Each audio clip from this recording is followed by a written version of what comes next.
కొత్త విషయం ఐడెంటిఫై చేశాను. మీరు నాకు ఎక్నాలెడ్జ్ చేయాలి. సీఏ చాలా easy course. M I right are not? CA చాలా ఈజీ కోర్స్ అన్న వాళ్ళు చేయొద్దండి.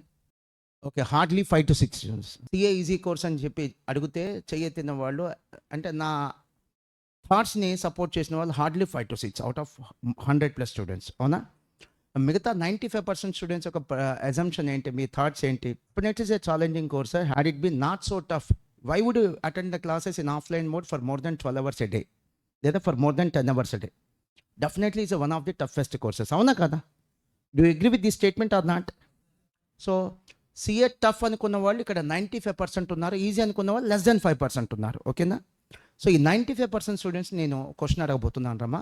దసరా హాలిడేస్ మీకు September 30 ఆఫ్టర్నూన్ నుంచి October 5 ఆఫ్టర్నూన్ నుంచి రిపోర్ట్ చేయమని. కరెక్టే, నేను తప్పులు ఉంటే చెప్పండి, correct me if I'm wrong. So ఎక్కువ హాలిడేస్ తీసుకున్న వాళ్ళు, అంటే September 30 కంటే ముందే హాలిడేస్ తీసుకున్న వాళ్ళు, లేదా October 5 తర్వాత కూడా లేట్గా రిపోర్ట్ చేసిన వాళ్ళు, ఎక్కువ హాలిడేస్ తీసుకున్న వాళ్ళు ఇక్కడ ఎంతమంది ఉన్నారో మీరు చెయ్యొద్దండి. Very good, down hands.